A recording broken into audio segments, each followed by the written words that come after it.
Democrats and the media connect border enforcement to white supremacy. Democrats lay out their policy proposals, and Joe Biden flubs it like I just did. I'm Ben Shapiro. This is The Ben Shapiro Show.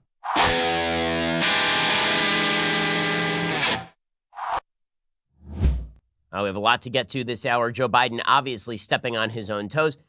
Some people are trying to attribute that to racism. In all likelihood, it's just because Joe Biden is a dunderhead. We'll get to all of that in just a second. We begin today, however, with the gradually creeping attempt by so many people in the media and on the left to define out the borders of white supremacy to contain anything they don't like. And this is such a mistake. It's such a mistake because, again, white supremacism is a thing, a very dangerous thing. The alt-right is a thing. It's a dangerous thing, and it's a terrible thing. And these things have specific definitions. White supremacists believe that white people are inherently superior. White nationalists believe that white people should be separate from members of other races. All of this cuts against the fundamental bases of Western civilization and the American Revolution and the Constitution of the United States. It cuts against the idea of a more perfect union in which the rights that were guaranteed by the Declaration of Independence are broadened out appropriately to more and more people over time, as they have been throughout American history, through blood and pain and toil and through tears and difficulty and suffering. All of the ideology of white supremacy is existent, it's evil, and it has malignant effects, not just on the body politic more generally, but it has malignant effects when it comes to violence that sometimes attends white supremacists, as we saw in this white supremacist terror attack in El Paso. But being specific about our definitions allows us to create unity. Nearly all divisions in life come from inability to be clear about the terms that we are defining. When you have a fight with your spouse, half the time it's because you're not understanding each other. You're seeing right past each other. You're talking right past each other. The same thing is true in business. When you have business disputes, usually it's because there was lack of clarity at the very beginning. Being clear about the definition of terms is what allows us to be on the same side. It's what I've always said about the left's take on quote-unquote institutional racism. If the left wants to point out a policy that is racist, I will fight it along with them. If the left is going to point to a disparity and then just blame quote-unquote institutional racism, racism that is just out there, miasmatic, hovering out there in the universe, then no, I can't be with you because that doesn't have a definition, especially if I believe that you are going to use your definition-free property in order to attack people that you just disagree with politically. We saw this yesterday with Alexandria Ocasio-Cortez and her long tweet thread about white supremacy, in which she talks about the evils of white supremacy, how it's a virus, how you could be subconsciously a white supremacist or suffering from white supremacy, how even if you are anti-racist, you could be suffering from white supremacy, how it's a virus that lies dormant. You may not know that you're a carrier. It was all deliberately vague. And the reason it was deliberately vague is so it could be broadened out and applied to people so that they could be tarred by AOC and her allies as racist and white supremacists. This is a pattern. The media have been doing it for years. Folks on the political left have been doing it for years. And the latest example is the left's attempt to paint immigration enforcement as white supremacy. So I am very much libertarian on immigration in a perfect world. In a perfect world where it's not about becoming a citizen, it's just about coming in, free flow of labor, people moving in and out to work. I really don't have a problem with people moving in and out of countries to work. Like the freedom of travel provisions that they have in the EU are not terrible provisions so long as there's some level of cultural assimilation to the country in which you move. Right? There are certain factors that militate free and open immigration. Those include assimilating to the culture into which you move, making sure that you're not on welfare payments. Right? There are certain things that militate against that, but free and open immigration served the United States quite well, particularly in the early 20th century when waves of immigrants were coming in, being assimilated, not reliant on welfare. Okay, with that said, being strong on immigration right now, particularly on our southern border, and ensuring that the people who come through are processed correctly, that they are not falsely claiming asylum, that they are going to be benefits to the United States and not detriments to the United States, that they are coming in to assimilate and become part of American culture and be part of the great American dream, right? That is something we need to do. We do need to distinguish who is coming across our border because any country, any sovereign country, has to be in control of who gets to enter the country. This has been true for every country throughout the history of the world. And whenever people cite the Bible and say, well, you have to treat the stranger well, of course you have to treat the stranger well. One of the provisions of the Bible is also that strangers have to treat you well. I mean, they're supposed to come in and respect the sovereign entity into which they are moving, obviously. So folks who are saying we need stronger border policing, particularly because there are high crime areas along the border in which drug cartels have an enormous amount of sway, because there are people coming into the country who are disproportionately reliant on welfare programs because they're disproportionately poor and disproportionately undereducated, right? All of that all of that militates against a free and open border that would exist in the utopian libertarian world of the imagination of libertarians. Okay, so being tough on the border does not mean that you're a white supremacist. Notice, nothing about this has to do with race. Not a single word I have said here has to do with race, because it doesn't have to do with race. I wouldn't care if we bordered a poor country on our southern border that was white. It doesn't make a difference to me. If there are people who are crossing the border who shouldn't be crossing the border, then of course we should make sure that we have better border enforcement. What the left is attempting to do now is broaden out the white supremacist label so that they can include within it anybody who is tough on immigration. And this just underscores that they don't actually take white supremacism particularly seriously on the radical left. If they did, they would be specific about targeting it so we could all fight it. It's like going to a doctor, and the doctor knows that you have cancer, but instead of just giving you the treatment for the cancer, the doctor says, you have a condition. And you say, well, what condition do I have? The doctor says, doesn't matter. The broad treatment is a broad spectrum of things that I want to do to you and charge you for. You say, well, right, but what do I have so we can fight it together, so we can decide on the treatment together? And actually, it doesn't matter what you have, it's bad. Okay, this is not helpful. Not only is it not helpful, it's hurtful because it allows malignant white supremacism to creep into the mainstream. See, one thing that white supremacists want, and if you've spent any time looking at the materials that they distribute, which I have since they target me personally, what you see is they are constantly looking for a broader ship to latch onto. They are leeches, they're barnacles, and they clamp on to broader ships, and then they try to pretend that the broader ship is them, right? They've done this with Trump. This is why you see white supremacist groups abroad wearing MAGA hats. It's not because they agree with everything Donald Trump says. It's because they want the media and members of the left to believe that Donald Trump is the leader of their movement, so they seem broader and larger than they are. And when the left suggests that everyone is a white supremacist secretly, that everyone is on board with it, that the white supremacist position is the hard on illegal immigration position, and that everybody who embraces that position is secretly a white supremacist, what they're actually doing is giving all sorts of credibility and credence to white supremacists, which is what white supremacists want. White supremacists want people to believe, disaffected young men, to believe that they are more powerful and more influential than they are, and that they are speaking truths that others just don't want them to hear, right? Their goal is to make it seem as though they are an underground group of people who have spread their tentacles throughout the ideologies of mainstream American society, but are really speaking the truths underlying those tentacles. And the left right now is pushing that agenda, at least insofar as exacerbating the reach of white supremacists by linking it with mainstream policy. That's a huge mistake. It's a huge mistake. Well, in a second, we're going to get to how so many members of the left, I think many of them unintentionally, are doing this with regard to illegal immigration. But first, maybe your sleep quality has been bad this week. Let me tell you, my sleep quality has not been great this week because of the news. But when the news cycle is not keeping me awake, I want to make sure that I am sleeping on the best mattress possible. Because, let's face it, I'm bad at sleep. But one of the things that has made me better at sleep is my Helix Sleep mattress. Helix Sleep personalizes a mattress just for you.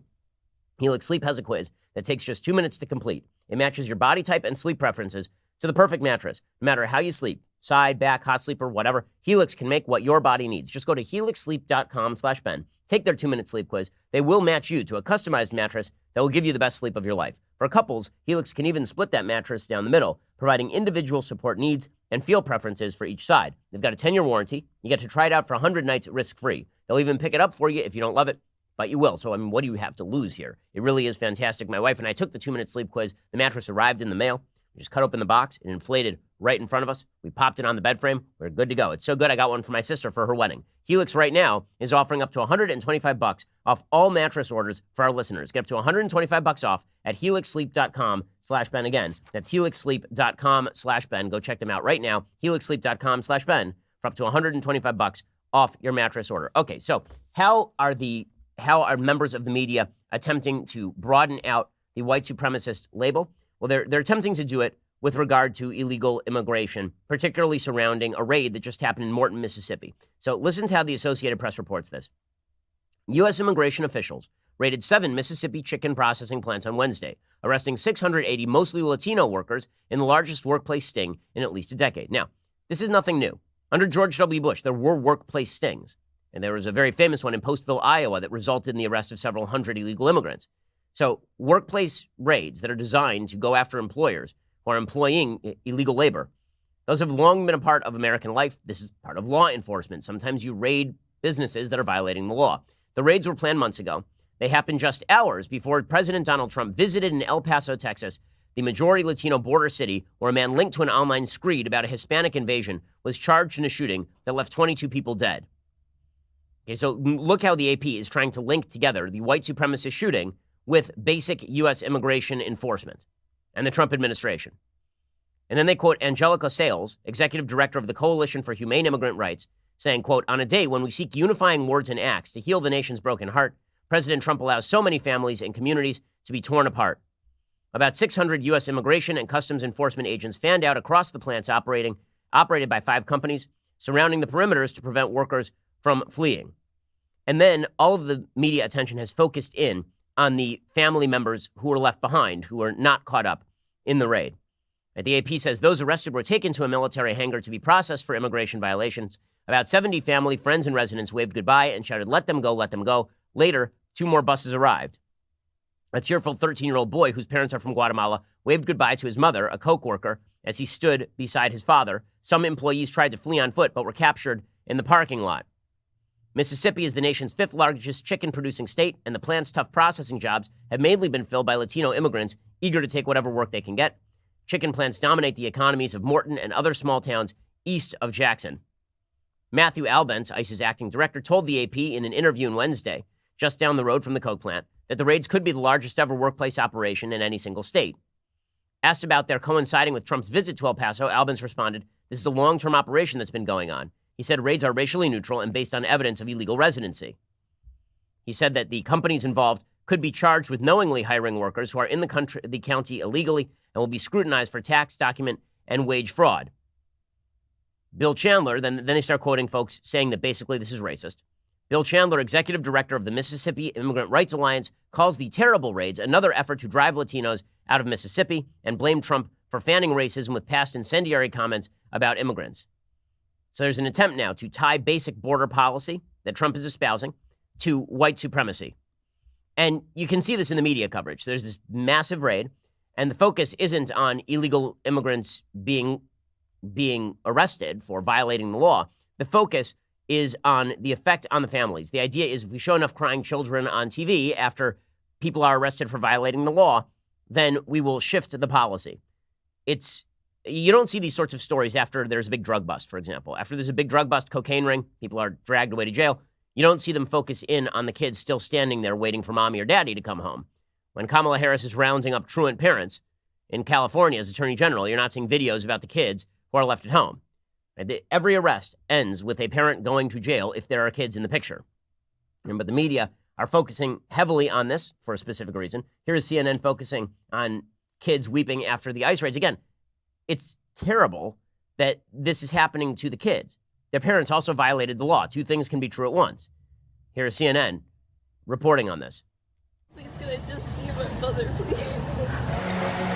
And parents taken away on buses, crying children left without parents after immigration raids. Mom is the only one she has. That's her guardian.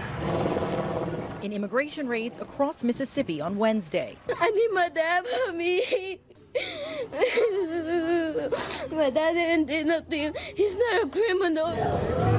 Many children left behind at schools and daycares. One gym in a nearby town offering to house and feed children who were separated from their parents. I understand the law and how everything works, and everything has a system, but everybody needs to hold the kids first and foremost in their mind. Okay, well, I agree that the kids ought to be held first and foremost in minds, but is there any question that if Barack Obama had arrested people and then separated them from their children, that the media would have ignored it? That wouldn't have been the top line story? This, of course, is the top line story because Trump is president and because there are a lot of folks in the media and on the left who are trying to promulgate a narrative that the real reason Trump is doing this is out of racial animus.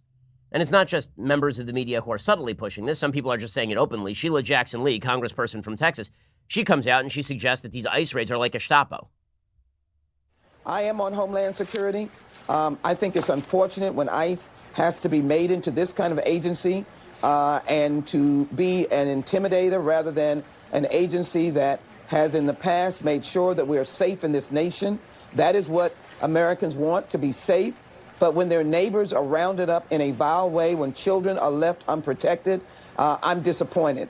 And the president and Steve Miller need to stop these Gestapo tactics, and we need to work together to pass comprehensive immigration reform. They're Gestapo tactics, like a Nazi. Right? Immigration policy is Nazi-esque. This is exacerbated, of course, by a piece in today's New York Times. It was on the front page of their website called, quote, "It had nothing to do with us. Restrictionist groups distanced themselves from accused El Paso shooter who shared similar views on immigrants." So in other words, because the El Paso shooter talked about the dangers of immigration and did so in the most vile, racist possible way, he is basically just an offshoot of general immigration restrictionism. Okay, which is somewhat like saying that because the congressional baseball shooter was angry at Republicans over healthcare policy, that he is definitely an offshoot of generalized upset over America's lack of proper healthcare. Right? No, that's not how this works. So the New York Times explicitly trying to link mainstream anti-immigration groups.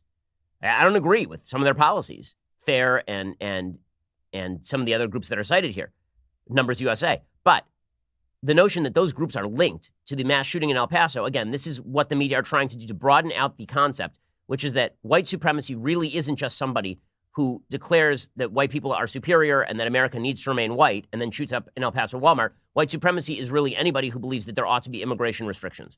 Right? So the New York Times has this piece linking these groups who are not linked with the shooter to the shooter. And then the media decide that they're going to cover immigration such that if you are in any way a restrictionist on illegal immigration, then you are inevitably linked to an underlying racial hatred. Okay, this is disgusting stuff. It divides Americans for no reason. Because again, there is a bad guy out there.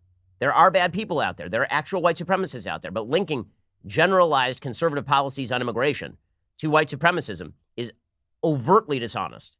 Okay, we'll get to this New York Times piece in just 1 second. First, let's talk about that credit card debt you've been racking up. So you've been racking up all sorts of credit card debt, and you think to yourself, okay, I'll pay it off. And then you fall 1 month behind, and soon enough, you are paying 29% interest rates, and your life is basically ruined financially. Well, you don't have to do that. Okay, if you've racked up some credit card debt and you want to get out of that, maybe you ought to contact my friends over at Lending Club. Lending Club allows you to consolidate your debt or pay off credit cards with one fixed monthly payment. Lending Club has helped millions of people regain control of their finances with affordable fixed-rate personal loans. No trips to a bank, no high-interest credit cards. Just head on over to lendingclub.com. Tell them about yourself and how much you want to borrow. Pick the terms that are right for you. If you're approved, your loan is automatically deposited into your bank account in as little as a few days. Lending Club is the #1 peer-to-peer lending platform with over $35 billion in loans issued. It is really easy to fall into debt, but there's no reason that you have to stay there. Go check out lendingclub.com/Ben. Check your rate in minutes. Borrow up to $40,000. That is lendingclub.com/Ben. Lendingclub.com/Ben. All loans made by WebBank member FDIC equal housing lender. Lendingclub.com/Ben. Go check them out right now. Make sure to use the /Ben so that they know that we sent you. Okay, so as I say, the New York Times has this long piece trying to link those groups that are just on policy, immigration restrictionists, with the racist, white supremacist sentiments of the El Paso shooter. David Nakamura writing this egregious piece. Hours after the mass shooting in El Paso last weekend, Dan Stein, president of the Federation for American Immigration Reform, issued a tweet in the organization's name denouncing the tragic carnage and urging Americans to, quote, stand together against senseless rage and destructive impulses. Foer, a leading proponent of restricting immigration, typically provides its 300,000 followers on Twitter and 2.1 million on Facebook with links to studies, news stories, and podcasts warning of the economic, public safety, and environmental costs of high immigration levels. But Stein made no mention in his tweet of the online document police believe was written by the alleged killer, which cited many of the same arguments against immigration as a rationale and motivation for the attack that killed 22 people in a predominantly Hispanic city near the U.S.-Mexico border. Now, why exactly would the head of Foer be tweeting out elements of the manifesto? He didn't write the manifesto. He doesn't support the manifesto. There's no evidence that he's a racist. There's no evidence that he's a white supremacist. Nonetheless, the New York Times overtly links what is, by most lights, a mainstream conservative anti-illegal immigration group. Foer is more anti-immigration than I am because they want to restrict legal immigration too, but they are not a racist group. And there's no evidence provided in the piece that they are. Nonetheless, the New York Times goes out of its way to link the right-wing views of the shooter on immigration to the right-wing views of this group on immigration, and then suggest that the two are equivalent, despite the fact that the shooter's right-wing views were not just right-wing, they were actually white supremacist, right, which is not right-wing. White supremacism is something beyond. The racial solidarity implicit in white supremacism is not just about ensuring that immigrants assimilate to American culture. It says no immigrants at all because they're brown, right? It's a completely different thing. Stein's decision to rapidly issue a statement condemning the El Paso massacre reflects a sense of alarm among Foer and the small cohort of other restrictionist groups about potential political fallout from the massacres. Well, yeah, I mean, number one, they should condemn the shooting because we should all condemn the shooting. But second of all, maybe they were worried about disingenuous reporters at the New York Times linking them with the shooter. And so they came out and condemned the shooting because they knew the New York Times would do it. And then the New York Times did it anyway. Long relegated to the fringes of the debate, these organizations have moved center stage under President Trump, helping to provide the intellectual and ideological framework for the administration's hardline immigration agenda, one that immigrant rights advocates have decried as xenophobic and racist. And there you have it, right? In the end, the New York Times is going to use as its shield and as its sword immigration rights groups that basically posit exactly what David Nakamura wants them to posit, which is that immigration policy is racist and xenophobic if it's not open borders. You're a white supremacist if you disagree with the left on immigration. So the left's newfound attempt, and many in the media, their newfound attempt to link basic conservative policy with the El Paso shooting, one of the reasons this is going to have such dire effects for American society is once you've basically suggested that half of Americans, because half of Americans voted for Trump, once you basically suggest that half of Americans are actually Nazis, what do you think the left is going to do? Do you think that they are going to get more reasonable in their conversation or less reasonable in their conversation? Once you overtly link ICE to Gestapo tactics, as Sheila Jackson Lee did, do you think you're raising the temperature or lowering the temperature? Now, I've been sort of positing the linkage. I've been talking for years, actually, about the linkage between rhetoric and violence. And I've said that I think that unless rhetoric explicitly calls for violence, it is not incitement of violence. That is the legal standard in the United States. I will say, however, and I've said this before, that raising the temperature is not good for the country on its own merits. So it's sort of like the distinction between climate and weather that we very frequently use when we're talking about climate change. The climate is the generalized pattern of weather over time, right? The climate is over a certain period of time. We can expect the average to move up or down based on particular factors. Weather is specific events. As scientists generally say, you cannot mistake weather for climate. So you cannot say that a hurricane is due to global warming. This specific hurricane is due to global warming. You can say that there are trends with regard to hurricanes that may be due to global warming, but you can't say this specific hurricane is due to global warming. A weather event is not a climate event per se, right? A snowy day is not evidence that there is global cooling, nor is a super hot day evidence of global warming. Well, the same thing is true when it comes to egregious acts, evil acts, out of the statistical norm acts, like a shooting at the El Paso Walmart. That is an act of weather. It is not an act of climate. But raising the climate, changing the climate, will have impact on weather, inevitably. And the left is having an impact on this too. The entire climate is getting warmer. The political climate is getting warmer. We are experiencing political climate change right now. And we could lower the hot air emissions coming from our mouths. We could lower the emissions that are coming from our fingers out on Twitter. We could lower the emissions by being reasonable in how we castigate our political opponents. But instead, we are not doing this. Instead, we are deciding that we ought to ramp it up. And Democrats are ramping it up at an extraordinary rate. It really is truly incredible. Over on MSNBC, they're making this clearest. Donnie Deutsch, host over on MSNBC, just last night, he suggested that every Trump supporter, quote, owns the blood that happens. And then you expect that that's going to lower the temperature, that there's going to be less violence, there's going to be less hatred?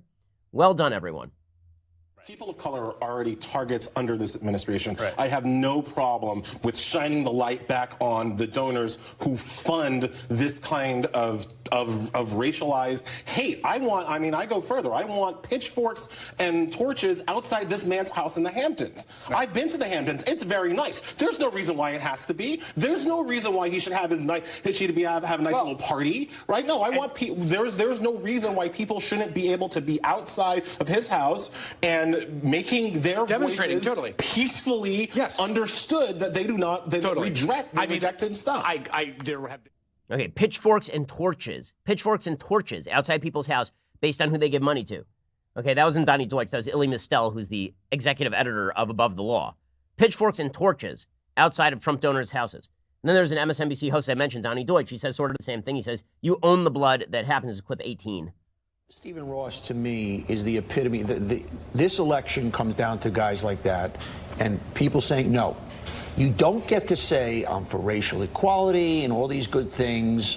I disagree with him there, but I like his economic views. I'm going to vote for him. No, you own it. You own the blood that happens. You own Charlottesville. You can't do it. You get the whole package. And that's what swing voters have got to understand and be shamed into. You own the blood that happens. We're going to shame you into all of this. Okay, so the radical Democratic Party and many in the media are pushing this, including the New York Times. It's amazing. The New York Times ran 2 simultaneous pieces today. Okay, piece number 1, we're going to get into it in just 1 second. Piece number 1, okay, from the New York Times. They say Trump's opponents want to name his big donors. His supporters say it's harassment, by Katie Rogers and Annie Carney. They start out, for many businesses, a sudden deluge of phone calls might signal an influx of new customers. But most of the 25 calls Justin Herrick received before noon on Thursday were from people who wanted to tell him he was a white supremacist for donating money to President Trump. Herrick, the owner of Precision Pipe Rentals, an oil and gas services company in San Antonio, said, quote, I've had people say, hey, we were going to use you for business, but we found out you're a racist. We hope you burn in hell and your business will go with you. The reason for the calls was Herrick's inclusion this week on a list of 44 San Antonio area residents who have maxed out their donations to the president's re-election campaign. That list was shared on Twitter by Representative Joaquin Castro, a Texas Democrat who serves as the chairman of the presidential campaign of his twin brother Julian. Republicans have accused the congressman of doxing private citizens and trying to incite harassment of the president's supporters. Now, I find it hilarious that the New York Times, which will simultaneously claim that Trump incited violence, will suggest that Joaquin Castro had no role in inciting harassment of businesses whose names he tweeted out and called them complicit in murder, effectively. So, yeah, I'm not going to stand by your standard of causation, guys. I think that you've got this a little bit mixed up. The New York Times says a similar uproar over Trump donors is playing out in the moneyed enclave of the Hamptons, where real estate developers are hosting 2 fundraisers for Mr. Trump on Friday. Progressives looking for a way to express their anger at Mr. Trump and the people who support him have threatened to boycott SoulCycle, the popular spin studio chain, and Equinox, a high-end gym, both owned by the billionaire developer Stephen Ross, who's scheduled to host the president. Calling out people who fund campaigns is not a new tactic, but the question of how much should be publicly disclosed about those donors has been an issue that Republicans, led by the Senate Majority Leader Mitch McConnell, have repeatedly raised in recent years.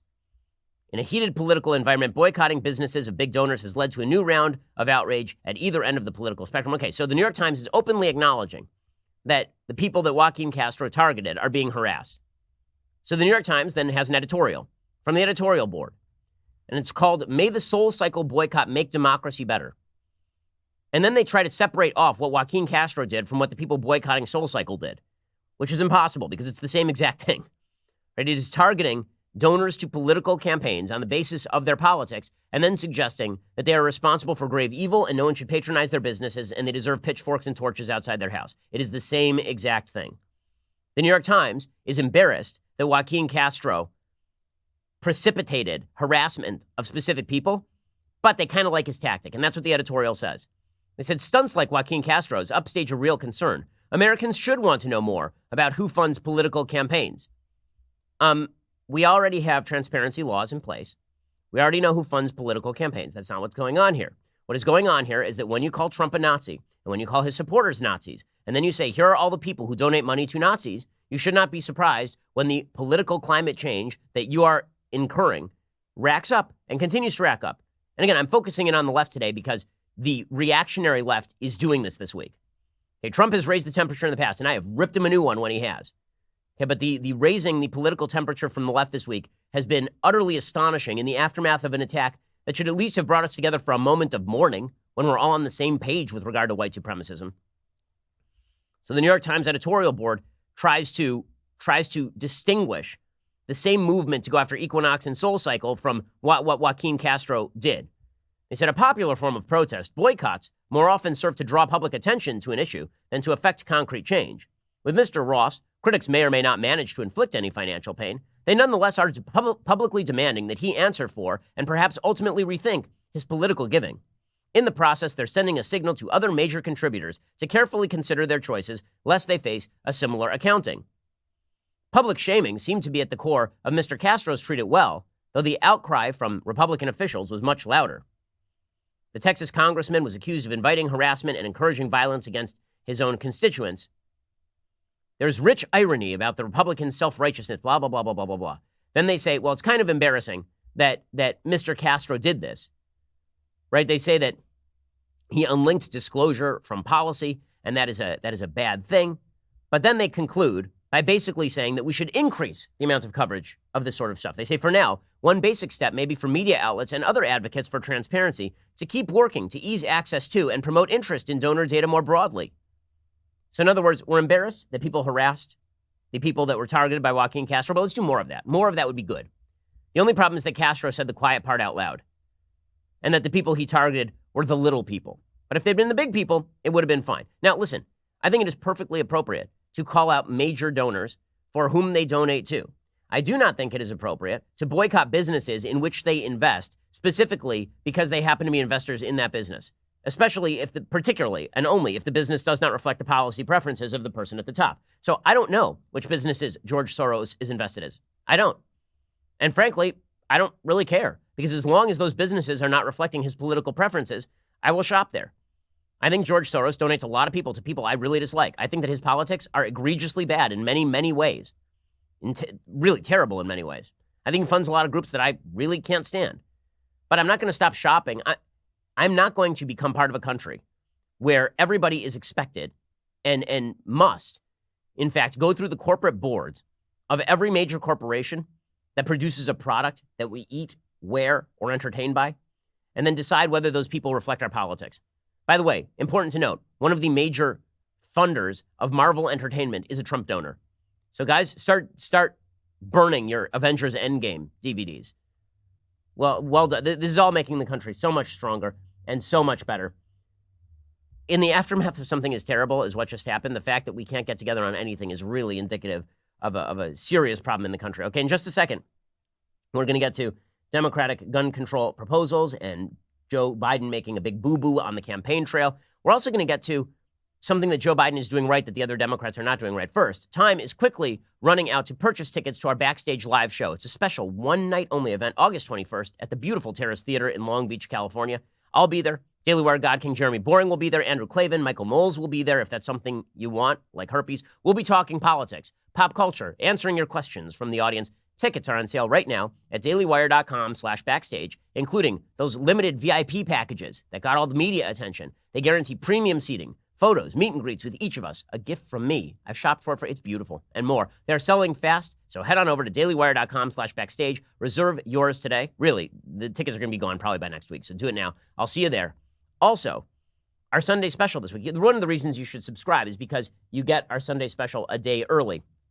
And this week we have, I think, what is a really fascinating and different conversation with the author, Jonathan Safran Foer. So you might know his work in fiction. Everything is Illuminated. He's done a lot of best-selling books, but he's also written nonfiction specifically about the morality of eating animals and meat eating. And he has a new book that's coming out in September all about climate change. He sort of makes the case that we should eat less meat in order to stop climate change. I press him on it a little bit. It's a really interesting and I think fun conversation, something completely different on our Sunday special. Here's a little bit of what it sounds like.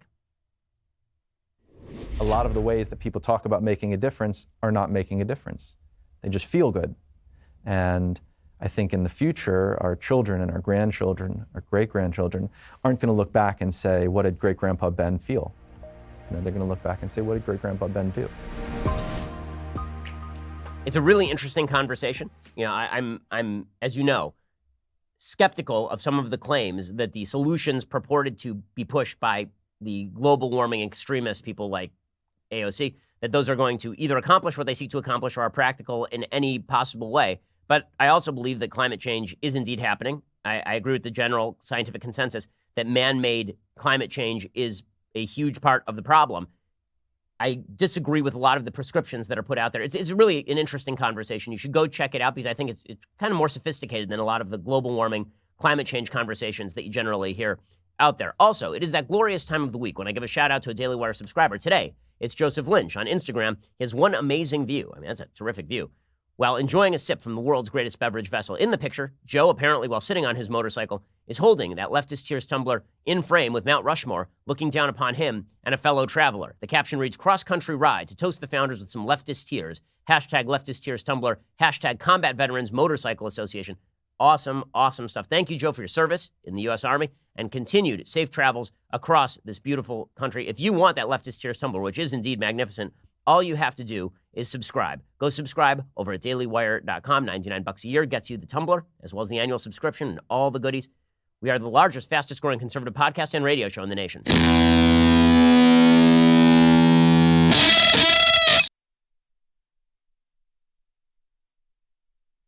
Again, the left has to make a decision. When we get to the broadening out of the white supremacist label, the labeling of everybody on the right Nazis and complicit in Nazism, the left has to make a decision.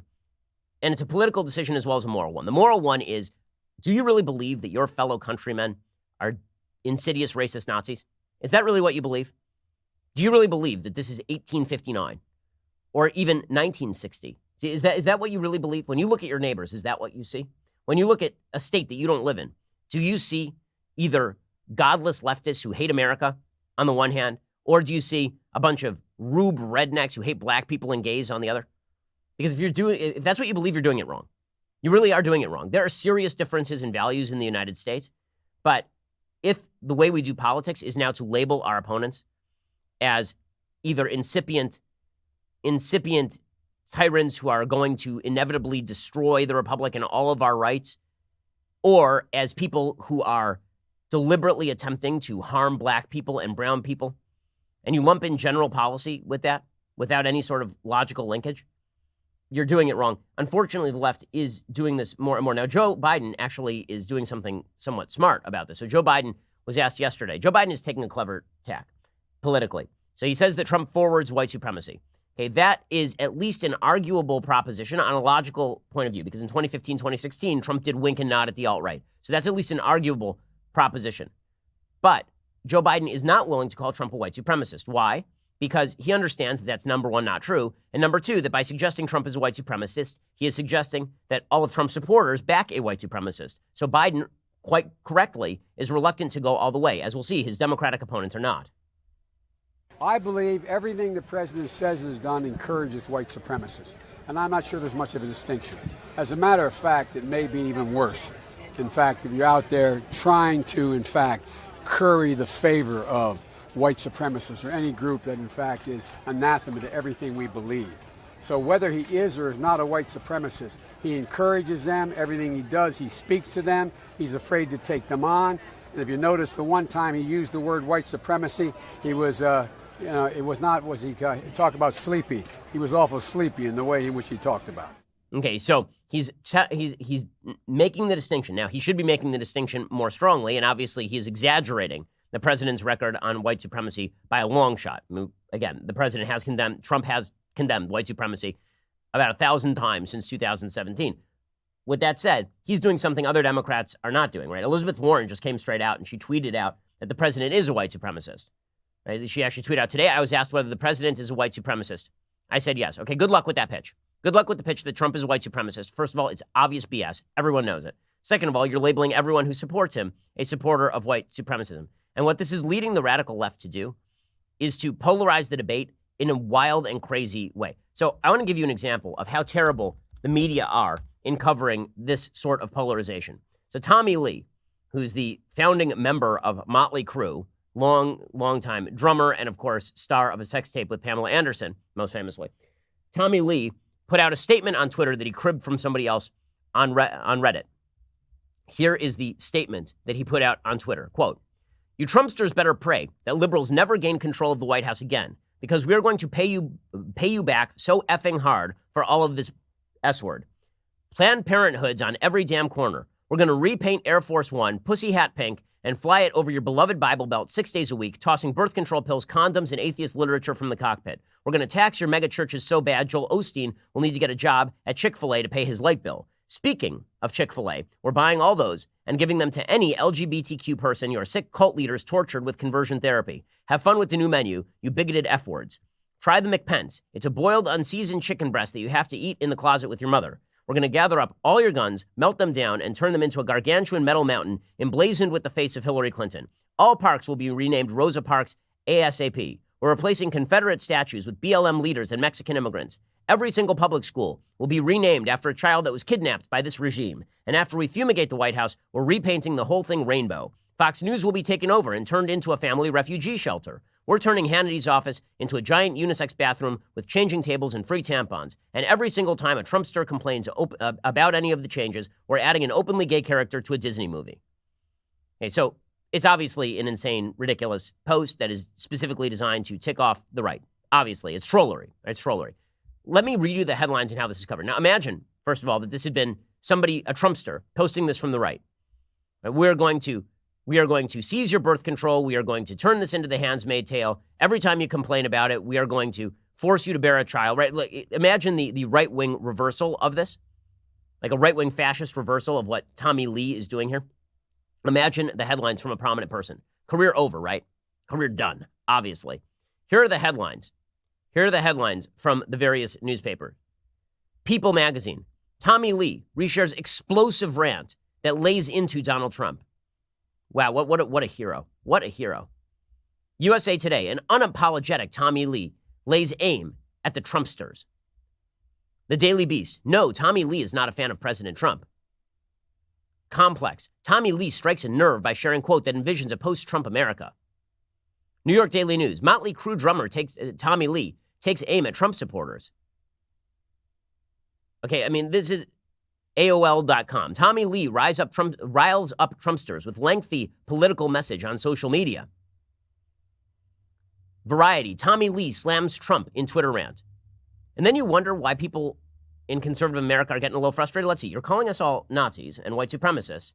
And meanwhile, you are treating with kid gloves a rant in which a person threatens to establish abortion clinics on every corner, the takeover of all right-wing businesses, right-wing-owned businesses, conservative-owned businesses, the destruction of our culture wholesale, and that's celebrated by the media. Well done on ramping down the polarization here, guys. You're doing a fantastic, fantastic job. Seth Bullock, the governor of Montana, at least he seems to understand that this is a real problem, that the Democratic Party, that the media, that the left are out of control. He says, listen, we're going to lose this election. We keep going this way. Please permit me to take everyone out of the Twitterverse for at least a minute and bring us back to earth. Let me put it plainly. We cannot defeat Donald Trump's politics of personal destruction if we practice the politics of self-destruction. The fact is, we are well on our way to losing this election long before it ever really even has started. Okay, well, you know, they're not going to take him seriously. They're not taking anybody seriously on the left. Like they are ignoring every good piece of advice they have ever received. And meanwhile, they're pushing further and further on policy. And this is the other half of the coin. The other side of the coin is that it's not just Democrats castigating Republicans as Nazis. It's also them pushing policies that are wildly unpalatable to the vast majority of Americans. So take, for example, Andrew Cuomo, the governor of New York. So he came out yesterday and he endorsed a bevy of gun control measures. Some of these measures are patently crazy. I'm asking all Democrats, or Democrats who want to run for president and come into the state of New York, just make it a simple, clear choice for the American people. The Make America Safer pledge. 4 elements: an assault weapon ban, high-capacity magazines, universal background check, mental health database, red flag laws. Those 4 elements of gun control will change this nation.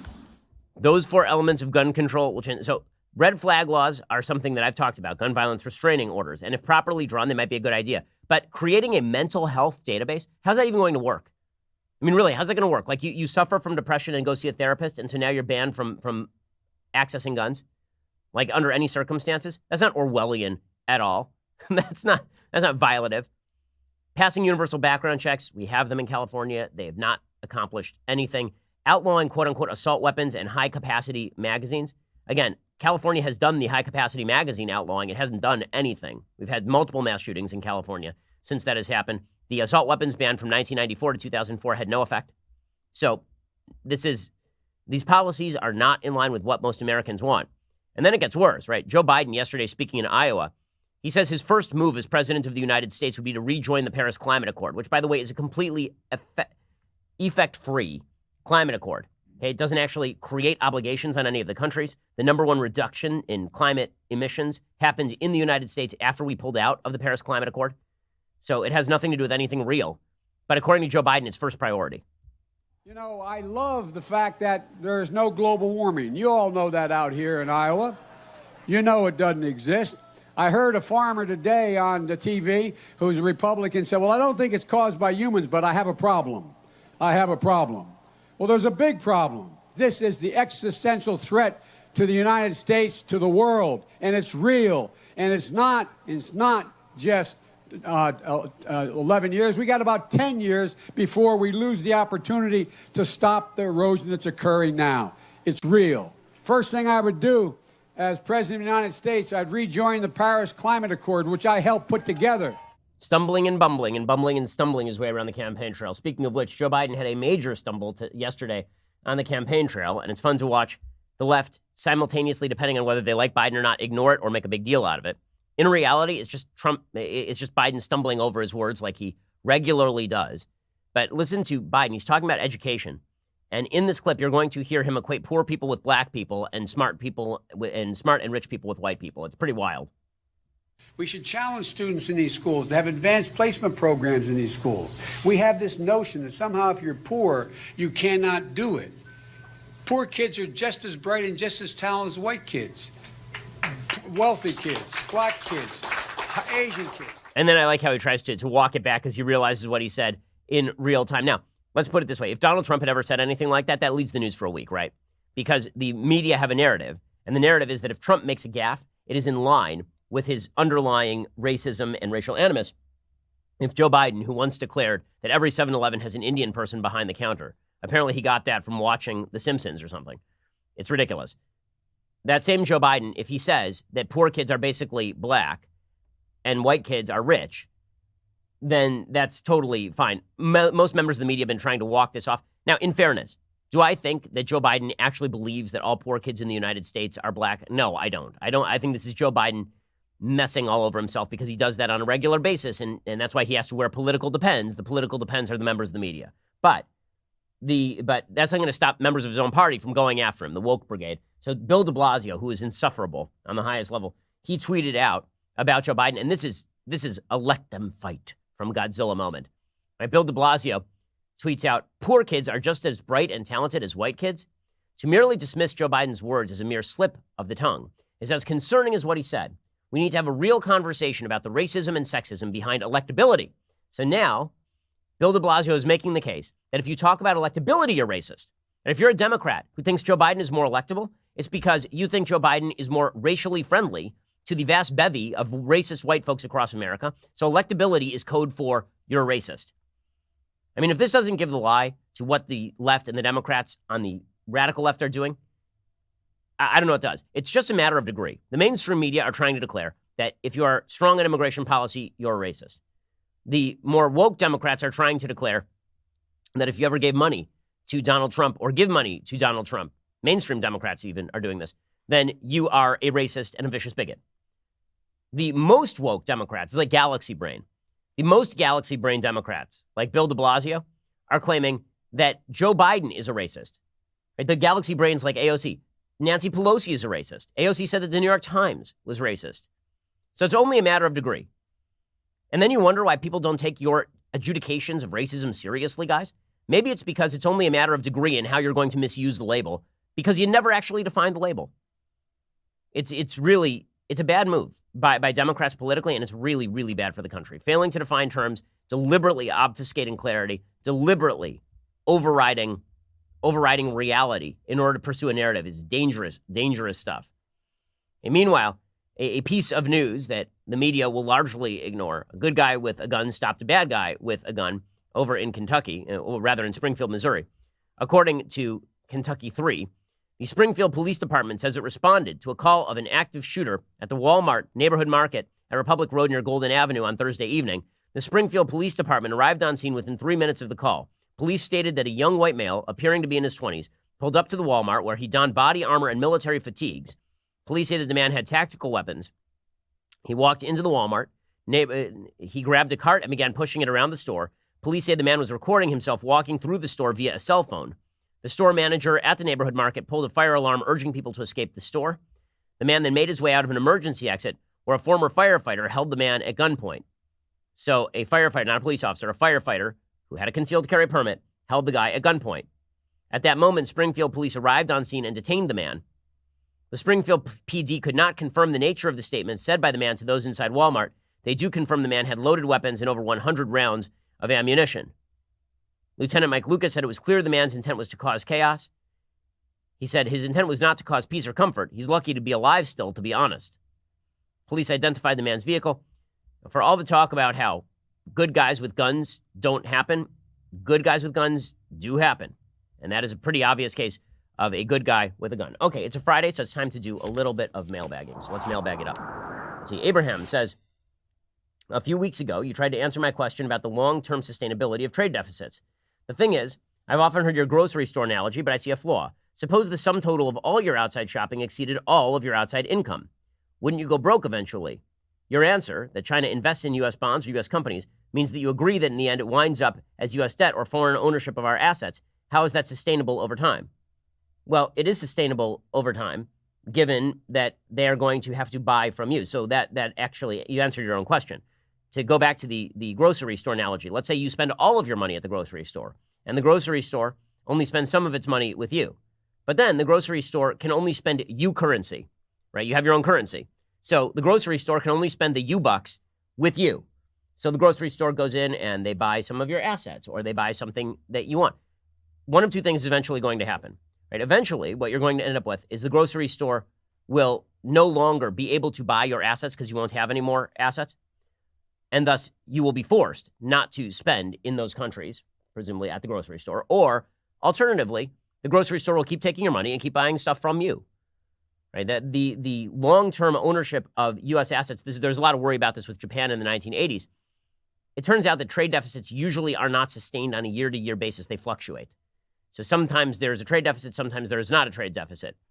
If you ran a trade deficit forever, eventually countries might stop investing in you if they found nothing worth investing in. But there are really not cases that I can think of offhand where this has been the case, where there's been a continued forever trade deficit and people stop investing with you because they just won't take your money anymore. Ariel says, hey, Ben, love your show. I'm a new mother to a soon-to-be one-year-old. You often talk about the importance of raising kids with healthy boundaries and rules. I was curious about what you think are some imperative rules and boundaries to have in the home to raise healthy children. Thanks for all your hard work. Well, you know, I'm working on this the same as you are. I have a 5-year-old and a 3-year-old. And the imperative rules and boundaries, well, number one, no hitting. I mean, if you have more than one, no hitting, express yourself. Whining doesn't get you anything. In fact, whining gets things taken away from you. You have to wait, right? Patience would be a big one. Fighting frustration in kids is very difficult because they can't really express themselves a lot of the time. So you have to be patient with them, but bad behavior does not earn extra attention. This is the easiest mistake to make. I've made it before, obviously, most parents have. That is, your kid is whining, your kid is bothering you. It's easier just to give them the cookie than to fight the whining. The problem is you've now trained your kid to whine to get cookies. So you really do have to fight that instinct in yourself to just say, God, this is such a pain in the ass. Here's the cookie. It's very difficult. Thomas says, hey, Ben, I was curious if you thought that the Democrats' run to the left is about more than just the makeup of the primary voting base. Is there also a degree of confidence that Trump is so unpopular he will lose no matter what, and that running to the left will allow them to claim a mandate for their far-left policies? Well, I do think that there is some of this. I think that the Democrats have convinced themselves that Trump is wildly unpopular, and they therefore believe that they can run as far left as they want to run.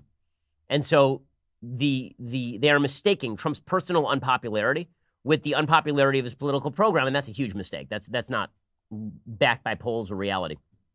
Christopher says, hey, Ben, absolutely love your show. Listen to the whole 3 hours daily. Appreciate it. Have my kids yelling at my parents who only watch CNN. The Ben Shapiro Show. This is a 6-year-old and a 4-year-old, mind you. Anyway, I live in Australia. Sometimes I wish I lived in the U.S., as long as the leftists aren't running the show. My question is around my parents. They're adamant that Trump is riding a good economy, which was set up by Obama. I'm not sure of good arguments against this. Is there any policy in which you suggest I should bring up and facts behind them to prove that, in fact, Trump is the reason behind the strong economy? Well, again, I think it's actually more complicated. Economics is more complicated than who is president. So there's a good case to be made that Bill Clinton was riding off the back of a strong Reagan economy. It is much easier for the president of the United States to quell economic growth than to create economic growth. What the markets generally look for is predictability and stability in sort of the background noise of the economy, meaning they know what's going to happen tomorrow. Now, what you could point to is the fact that the GDP growth rates under Barack Obama were very low on average, around the 2% range, for most of the recovery that lasted from about 2009 all the way up to the present. But the fact is that those GDP rates accelerated dramatically in year one under the Trump administration. That was due to deregulation. It was due to the tax cuts. Again, I'm always loath to suggest that the president of the United States of any party is able to just jog the economy with his policies inevitably. But a president can certainly hurt the economy with his policies. And Barack Obama did quell growth by raising taxes, by increasing regulations, by creating a less friendly business environment. There are other ways in which Obama's trade policies, for example, were actually more free and open than some of the stuff that Trump has been pushing. And that's why you're starting to see the economy slow right now, because of the back of Chinese tariffs. Andre says, hey, Ben, I'm an immigrant from Colombia who holds the same views as you do on immigration. Most recently, I had a close friend of mine who's a teacher talk about students she has who have had their parent or relative arrested and deported and how much it has affected them in a negative way. Her post was very emotional and appealed to people's humanity. How do you respond to such emotional stories without compromising on what the real solutions should be and without sounding like you don't care at all? Honestly, I do care. I mean, I think that, of course, I feel terrible for a student who's had their parent deported. The question really is whether, for a country, sympathy alone is enough of a rationale for allowing immigrants into your country. The question is why the parent was deported. I don't have enough information to know. Was the parent deported simply because the parent was here illegally and the parent, let's say, was working without taking government benefits and was a benefit to the community and assimilating? In that case, I think that person should have a pathway to citizenship. Right? My view on immigration has always been that we ought to treat people like individuals the same way that we treat people like individuals under the law in the United States generally. Treating people by class is usually a large-scale mistake. Now, if the person was deported because they committed a crime, because they were on welfare, and because they were taking taxpayer dollars, because they had come here illegally without the permission of the U.S. government and cut people in line, I don't have a lot of sympathy for the parent. I have sympathy for the kid, but the parent put the kid in that position by illegally immigrating. That's not the U.S. government's fault. Right? We should try to figure out a way where families can come in together to be of benefit to the United States. So we have to regularize our immigration process. But none of that forecloses sympathy for the kid. It's not the kid's fault. Of course I feel terrible for the child. John says, hi, Ben. A couple weeks ago, you mentioned that if Joe Biden does not get the 2020 nomination, the Democratic Party will irreversibly turn even more radical than they already are. Do you think that in the future, the party will just go further and further to the left, or do you think it will cease to exist at some point? I wonder about this since the Democratic Party appears indistinguishable from other groups like the Socialist or Green parties. Thanks a lot for your thoughts. Have a great day. As I've said many times, I don't think that either party is poised to disappear. I do think that both parties have moved steadily to the left, particularly on issues of spending and regulation. And I think that more and more, we are going to see the parties co-opted from forces inside the party. So the Democratic Party will just become the Green Party, effectively speaking. It won't be that it just disappears and the Green Party replaces it. I think that if I had to forecast politics for the next 20 years, basically, over the next 20 years, the Democratic Party will become the Green Party, and the Republican Party, as it has been wont to do, will continue to slide to the left on spending to the point where it now matches where the Democratic Party is. Because the Republican Party on spending now is where the Democratic Party was on spending in like 2005. It's pretty ridiculous. Clive says, Ben, in episode 18, you state that an atheistic society does not give you a reason to live. I disagree. In an atheistic society, your reason to live might be to be successful and enjoy life. Well, again, I'm not saying that atheists on an individual level can't find a reason to live. I'm saying that a society that is based on godlessness, that is based on an idea that you are purposelessly here in the universe, on the John Paul Sartre idea. You're here purposelessly in the universe, that you have no free will, that you're a ball of meat wandering through space, that your life has no innate value above that of any animal life. I'm not sure how that grants a sense of purpose to anybody on a broad scale. I mean, you can find one, but you have to ignore some of the premises of your own philosophy, and which you can do. I mean, people live like this all the time. Cognitive dissonance, wonderful thing. There are people, and the same thing holds true in the realm of morality. I know many atheists who are more moral people than many of the religious people I know. So I'm not talking about the individual level, really. I'm talking about if you are going to create a societal system that inculcates purpose and virtue in people, very hard to do that from an atheistic materialist basis. Now, I think that you can be an atheist without being a scientific materialist, but I'm wondering how you get to the notions of free will, the notions of virtue and morality, how you go from human beings are basically an evolutionary creation created by randomness, mutated over the course of generations to deal with the environment, how you get from that to morality or purposefulness in life.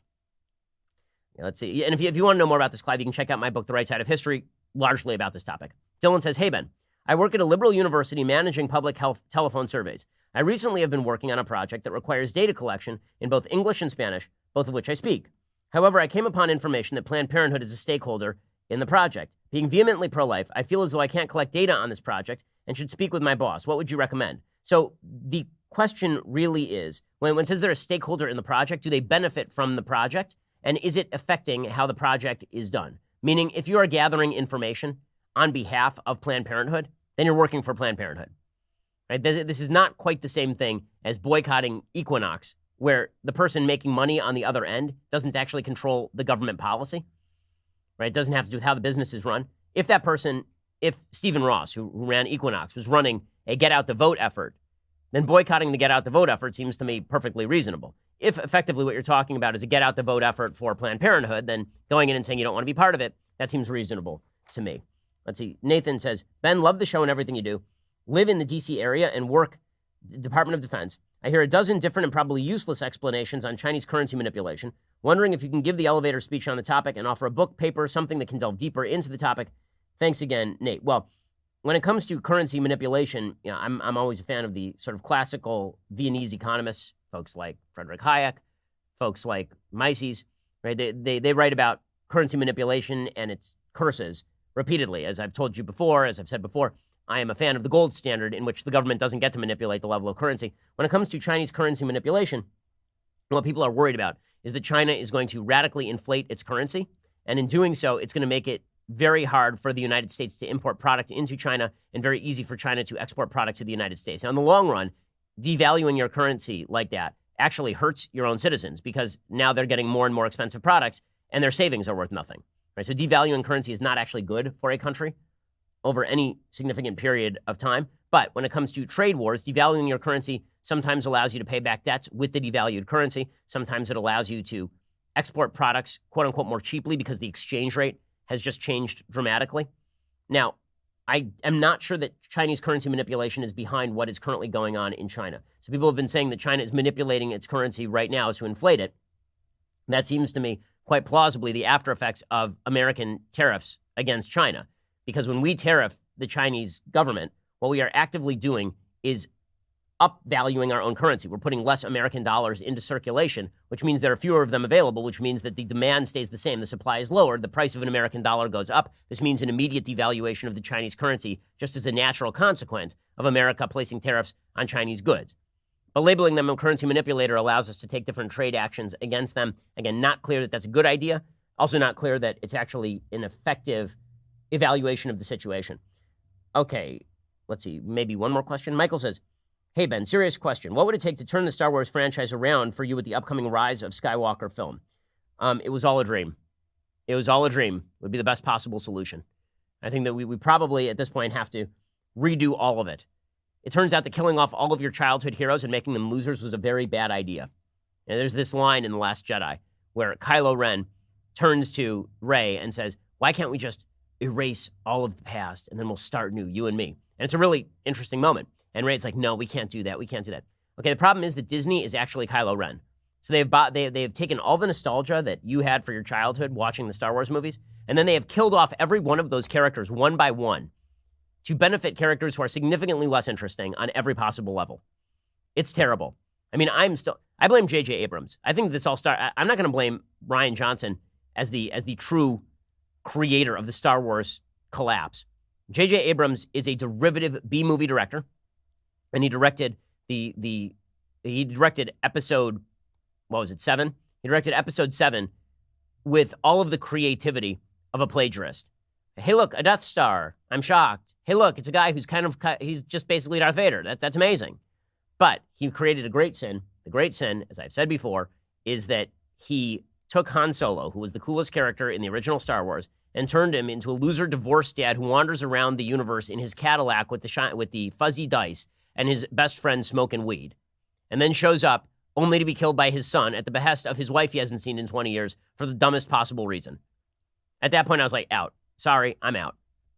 So, I think that what would it take to make this happen? What would take to make this more interesting and creative would be for there to be a sort of mixture of the light and dark side. There's been talk about this, that maybe Rey unifies the light and the dark, and that was sort of the move that Kylo Ren was making in the last movie. That would have been interesting. They were actually, honestly, like 15 seconds away from making that movie really fascinating, and that was Kylo Ren and Rey joining forces, right? That would have been fascinating. And then the tension between them. Like, what they really should have done is they should have allowed Rey to move with Kylo Ren.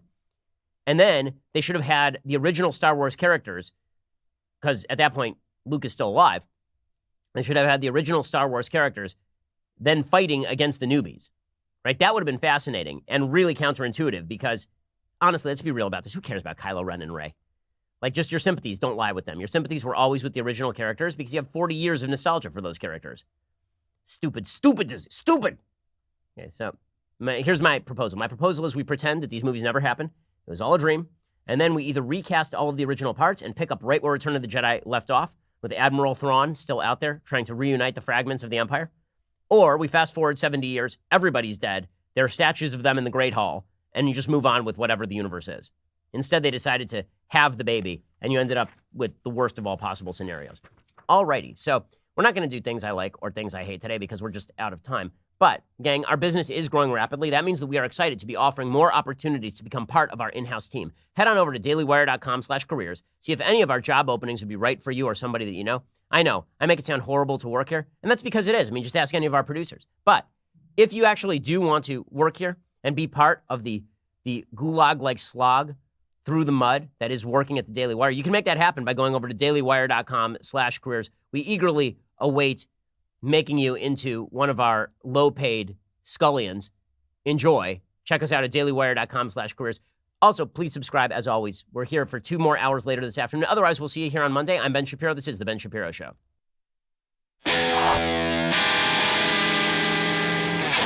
The Ben Shapiro Show is produced by Robert Sterling. Directed by Mike Joyner. Executive producer, Jeremy Boring. Senior producer, Jonathan Hay. Our supervising producer is Mathis Glover. And our technical producer is Austin Stevens. Edited by Adam Sayevitz. Audio is mixed by Mike Coromina. Hair and makeup is by Jesua Olvera. Production assistant, Nick Sheehan. The Ben Shapiro Show is a Daily Wire production.